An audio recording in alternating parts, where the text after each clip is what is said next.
परिपूर्णवल्ली ती सगळे अपराध माफ करते आणि त्या भक्ताची भक्ती परिपूर्ण करून घेते. कोण्या भक्ताची भक्ती अपूर्ण राहिली असेल किंवा भक्तीची सुरुवात केलेली आहे तर पोषण करण्याचं काम हे पुरुषोत्तम केलेलं आहे आणि पूर्णावली त्याला हे करत राहते. म्हणून ह्या ठिकाणी एक प्रसंग आहे तो कथा. एकदा ब्रह्माजी खूप प्रजल्प करत होते. प्रजल्प म्हणजे निंदा करीत होते आणि निंदा करीत असताना ब्रह्माजीचे 5 मस्तक होते. त्यावेळेस सगळ्या देवदेवता सांगितलं की तुम्ही 4 मुख तुमचे वेद बोलताय, 1 मुख नाही का भौतिक संसाराची लोकांची निंदा करतायत, तुम्ही प्रजल्प करतायत. तर सगळ्या देवदेवतांना सांगून सुद्धा ब्रह्माजीनं ऐकलं नाही. तर शिवजीला राग आला आणि आपलं त्रिशूळ घेतलं आणि त्रिशूळ करून काय केलं, ब्रह्माजीचं जे 5वं मस्तक होतं त्याला छाटून टाकलं. छाटून टाकल्यानंतर ते सगळीकडे फिरत होते आणि फिरत असताना त्यांच्या त्रिशूळाला ते ब्रह्माजीचं मस्तक चिटकलं होतं. तर मग ते फिरता फिरता ह्या पुरुषोत्तम क्षेत्रामध्ये आल्यानंतर त्यांनी लक्ष्मी देवीची पूर्णावली आहे त्यांच्याकडे भिक्षा मागायला गेली आणि जशी भिक्षा मागायला गेली त्यावेळेस त्यांच्या सुदर्शन चक्रातून आपलं त्रिशूळातून नाही का ते मस्तक खाली गळून पडलं आणि गळल्यानंतर शिवजीला वाटलं की माझा अपराध इथे क्षमा केला. तर लक्ष्मी म्हटली की पुरुषोत्तम क्षेत्रामध्ये जो कोणी येईल तर त्याच्या सगळे अपराध आहेत ना ते क्षमा केले जातील, चुका हे माफ केले जातील. म्हणून ही पूर्णावली सगळ्यात मूर्तिमान दयाचं पात्र आहे, आपलं दयाची कृपा निधी आहे. तर आपण त्या ठिकाणी पूर्णावलीला हेच प्रार्थना केली पाहिजे. आमच्या जीवनात कळत न कळत वाणीनं मन वाचा काही ना काही अपराध होत असतात, निंदा होत असते. तर आम्हाला माफ करा आणि आमच्या मुखातून एकच भगवंताचं नाव येऊ द्या, हरे कृष्णा कृष्णा कृष्णा हरे हरे, हरे राम राम राम हरे. म्हणून तिथे भिक्षा प्राप्त केल्यानंतर पूर्णावलीनं त्यांना भिक्षा दिली आणि भिक्षा दिल्यानंतर तिथं महादेवाचं एक मंदिर आहे, भिक्षा स्नेश्वर. तर भिक्षाटनेश्वर नाव आहे, त्या नावाने ते ओळखले जातात. आणि त्या मंदिरामध्ये ब्रह्म, विष्णू आणि महेश हे तिन्ही देवतांचं मूर्ती पाहिली असेल, आपण तिथं दर्शन घेतलं असेल. विशेष करून भगवंत त्याच्या नाभीतून नाही का ब्रह्माजीचा मेन होता आणि त्याच्या बाजूला शिवजी त्यांची आराधना करत होते, म्हणून त्या ठिकाणी हे दिलेले. विशेष यामध्ये कदंब तीर्थ म्हटले जाते. त्याच्यानं कदावली वृक्ष, कदम ऋषीनं या ठिकाणी तपस्या केलेली आहे आणि त्यामुळे भगवंत त्यांच्या तपस्येला पाहून तिथं प्रसन्न पण झालेले.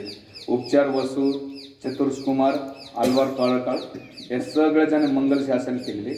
विशेष करून आल्वार संत श्री परकाल यांनी मंगल शासन करून त्या ठिकाणी पुरुषोत्तम भगवंताची पूजा केली.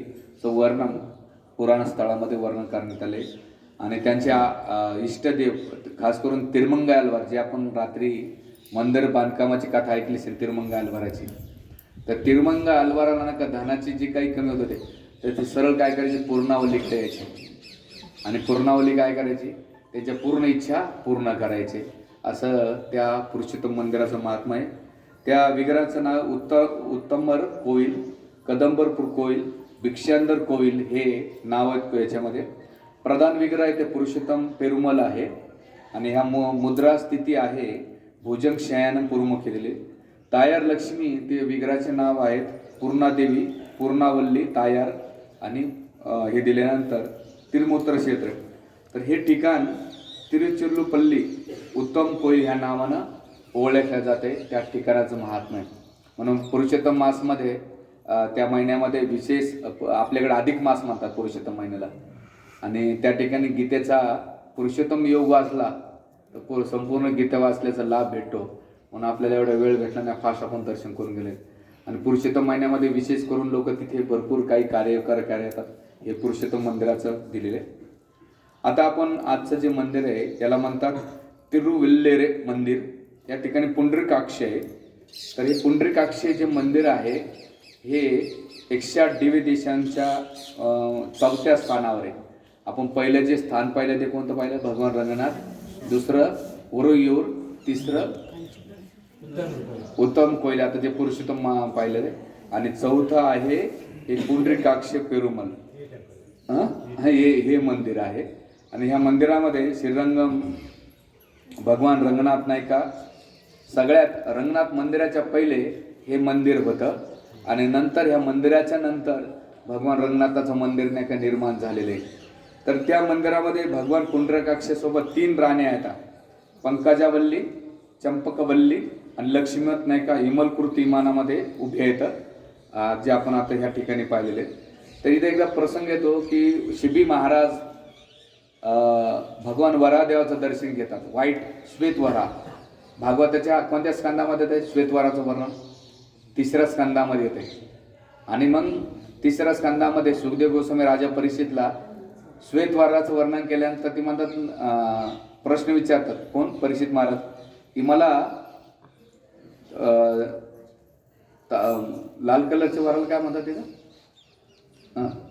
त्या वराबद्दल जे हिरण्यकशिप रक्तवर्ण असलेल्या वराचं मला कथा करा.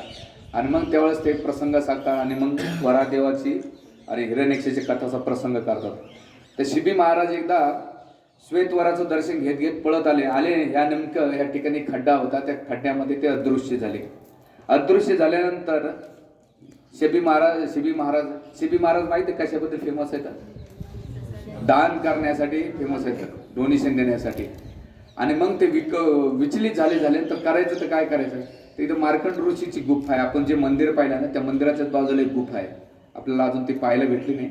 त्या गुफेमध्ये मार्कंड ऋषी तपस्या करीत होते आणि तपस्या करीत असताना शिबी महाराज त्यांच्याकडे गेले आणि म्हणले, मी वरा भगवंताचं दर्शन मी घेतलेलं आहे, मला त्यांना प्राप्त करायचं आहे. तर त्यावेळेस मार्कंड ऋषीने शिबी महाराजांना सांगितले की तुम्ही ह्या ठिकाणी तपस्या करा. आणि तपस्या करताना त्यांनी पूजा केली आणि पूजा केल्यानंतर त्या पुंडरीक्ष पेरुमाल नाही का प्रगट झाले आणि त्याने हे दर्शन दिलं. दर्शन दिल्यानंतर शिबी महाराजांना त्यांच्या कृतार्थते एक अतिशय भव्य दिव्य मंदिर जे रंगनाथ मंदिराच्या पहिले ह्या मंदिराचं बांधकाम केलं. काळाचं ओघानंतर ते पाडल्या गेलं आणि पुन्हा मग काळानुसार काही अलवाराने येऊन नाही का याचं जीर्णोद्धार केलेलं आहे. तर या मंदिराचं एक विशाल गोपुरम आहे, जे आपण आता हे गोपुरम पाहतो याला वैकुंठ गोपुरम म्हटलं जाते. 4 दिलेले आहेत, याला गोल्ड नाही दिलेलं आहे, पण जे आपण रंगनाथ मंदिर पाहिलेलं आहे तेच गोपुरम वैकुंठ गोपुरम किंवा वैकुंठ विमान म्हटलं जाते. त्या 4 ठिकाणी प्रद्युम्न, अनिरुद्ध, संकर्षण आणि वासुदेव हे 4 ठिकाणी दिले आणि त्याचे कमळ हे त्याच्याबद्दल विस्तृत वर्णन करण्यात आलेले, जे आपण काल रंगनाथ मंदिरामध्ये केलेले. इथे मंदिरात चढताना 18 पायऱ्या लागल्या. आपण चढताना त्या 18 पायऱ्या गीतेच्या भगवद्गीतेच्या 18 अध्यायाचं प्रतिनिधित्व करतात. म्हणजे कोणी जीवनात गीता नाही वाजू शकलं, त्या 18 पायऱ्या चढल्या. आता जाताना आपण मोजूया 18 पायऱ्या, त्या 18 अध्यायाचं प्रतीक आहे. दुसरं पुढे 4 पायऱ्या आहेत, ह्या 4 पायऱ्या तुम्ही पाहिल्या असेल इथं, तर 4 वेदाचं प्रतीक आहे. आणि इथे बलपीडम म्हटलं जाते. ह्या आता शानबापूर माताची प्रदर्शनं घालत होत्या. इथे 12 प्रदर्शनं घातल्या तर तुमच्या सगळ्या इच्छा मनोकामना पूर्ण होतात, म्हणून भक्त पहिल्यांदा तिथं प्रदर्शनं घालतात. मी सांगितलं नाही तर तुम्ही सगळे चक्कर मारत बसले होते. असं का? त्याच्यामुळे मारल्या का? काय हरकत नाही, एकच इच्छा करा, आम्हाला नारायण पाहिजे. तर बलिपीडमच्या 12 परिक्रमा केल्या तर मनुष्याच्या साऱ्या इच्छा पूर्ण होतात. आणि पुढे 5 पायऱ्या दिलेल्या आहेत, ह्या पंचमहाभूताचं प्रतिनिधित्व करते. इथे 2 द्वार आहेत, दक्षिण आणि उत्तर. तर जानेवारीपासून जुलैपर्यंत दक्षिण द्वारातून, जसं आता मकर संक्रांतीपासून उत्तरायण चालू होते, तर उत्तरायणाच्या जुलैपर्यंत इथून उत्तरायणाच्या दरवाज्यातून जातात. आणि मग ऑगस्टपासून तर डिसेंबरपर्यंत दक्षिण याच्यातून जात असतात, म्हणजे मकर संक्रांतीपर्यंत दोन्ही याच्यातून जातात. आणि त्यानुसार फेस्टिवल जातं ना.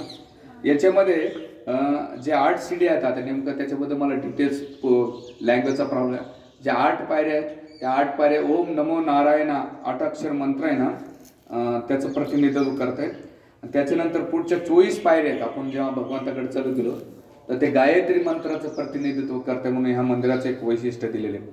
तर ह्या मंदिरामध्ये असं म्हटलं जात आहे की ओम पवित्रचा जो कोणी जप करतो त्याला भगवान पुंडरीकाक्ष त्यांचं सुंदर दर्शनाचं लाभ होतो. त्याचं हृदय जर शुद्ध असेल, अंतःकरण मलीतून मुक्त असेल, तर पुंडरीकाक्ष ह्या शब्दाचा अर्थ होतोय की भगवंताचे, आता तुम्ही भगवंताचे डोळे पाहिले असेल तर डोळे कसे येतात एकदम कमळासारखे मोठे आहेत. तर भगवंताचे डोळे एवढे का मोठे येतात? भगवंत हे बघतात की सगळे भक्त मला भेटीला येतात, मग त्या भक्तांचं मला दर्शन झालं पाहिजे म्हणून ते भक्ताला पाहतात आणि भक्त भगवंताला पाहतो, त्यांच्या डोळ्याचा निरखार करत असतो.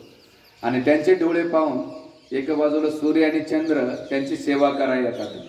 तुम्ही बघितलं असाल, त्याने सांगितलेलं की सूर्य आणि त्याच्यानंतर चंद्र हे दिलेले येतं. आणि नंतर इथं म्हणतात की जो कोणी पुंडरीकाक्ष मंदिराचं दर्शन घेतो तर त्या व्यक्तीच्या जीवनातलं स्मरण करतो, त्याच्या आंतरिक आणि बाहेरी मळ नाही का धुवून शुद्ध होतो. हे मंदिराचं वैशिष्ट्य दिलेलं आहे. आणि ह्या ठिकाणी एक कुंड आहे, कुंडाचं नाव कुशी तीर्थ, मणिकर्णिका तीर्थ, चक्र तीर्थ, दिव्य पुष्करणी तीर्थ, पुष्कळ तीर्थ, पद्म तीर्थ आणि वराह तीर्थ, या सगळे तीर्थ त्या पुष्करणीच्या ठिकाणी निवास करतात बाजूला. आणि स्कंद पुष्करणी आणि शिर पुष्करणी या सगळ्या नद्या किंवा सगळे तीर्थ ह्या तीर्थामध्ये वास करतात. म्हणून इथं आचमन करायला आलं नाही, कारण पाणी डीप असतं आणि कोणी अपघात होण्याची शक्यता असतं, म्हणून आपण बाहेरूनच मानसिक दर्शन घेऊ शकतात.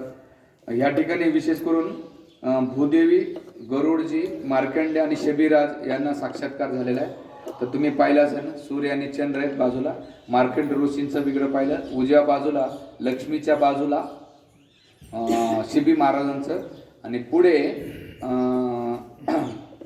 लक्ष्मी देवी. तर पंकजवल्ली,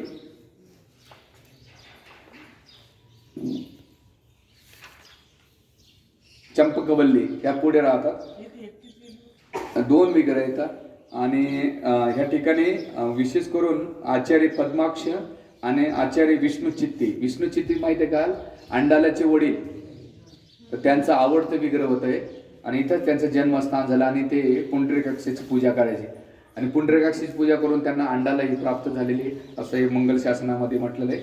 विशेष करून ह्या मंदिरामध्ये एक वैशिष्ट्य असं आहे की लक्ष्मी देवी नाही का पुढे हे उभा राहते. इथं बाकीच्या मंदिरामध्ये लक्ष्मी बाजूला राहते, या मंदिरामध्ये आज बी तुम्ही पाहिलं उत्सव मूर्तीच्या पुढे लक्ष्मी देवी पुढे होती. तर ती का बरं माहिती आहे का, भगवंत म्हणतात या मंदिरामध्ये लक्ष्मीला म्हणतात तो पुढे राहा नेहमी. आणि लक्ष्मी दोन गोष्टीसाठी पुढे राहते, एक तर भगवंताची सेवा करण्यासाठी आणि जे भक्त येतील त्यांना कृपा प्रदान करण्यासाठी लक्ष्मी उभा राहते. आणि म्हणून 6 महिने या गेटला लक्ष्मी पहिल्यांदा पळते, दक्षिण गेटला, आणि पुढच्या उत्तर गेटला पुन्हा लक्ष्मी 6 महिने तिकडे पळत राहते.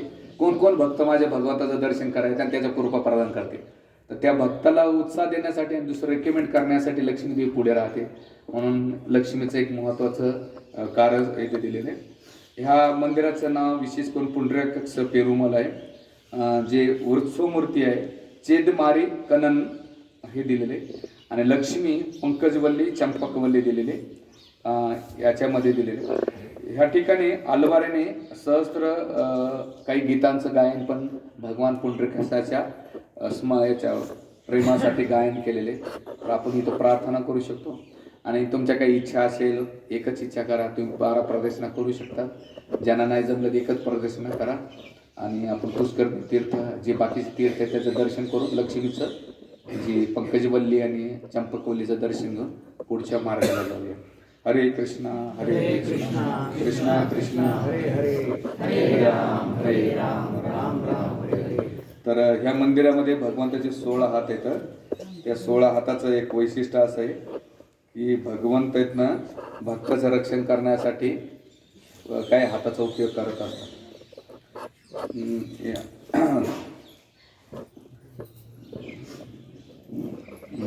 तर इथं ह्या भगवंताचं दर्शन घेतलं तर ते म्हणतात की भगवंताचे कालचक्र आहे ना त्याचं घटल्या जातो.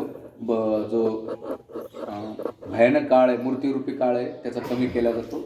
आणि दुसरं ज्या भक्ताच्या जीवनात अशुभ घटना येतात, अपशकुन येते, तर नष्ट होण्याचं काम नाही का भगवान पुंडरीकाक्षाचा जो डोळे भरून दर्शन करतो तर त्याच्या जीवनात कोणत्याही अशुभ प्रकारच्या घटना घडत नाही. म्हणून भगवंत 16 हाताने नाही का दर्शन दिलेले ह्या पुंडरीकाक्ष मंदिराचं वैशिष्ट्य दिलेले. आणि मार्कंड ऋषीची गुफा आहे, कदाचित ती गुफा चालू आहे का नाही माहीत नाही. तर ठीक आहे, तर आपण पुढे दर्शन घेऊया आणि मग चालूया. शिल प्रभुपाद की जय, श्रीपाद रामाचार्य की जय, श्री श्री पुंडरकाक्ष भगवान की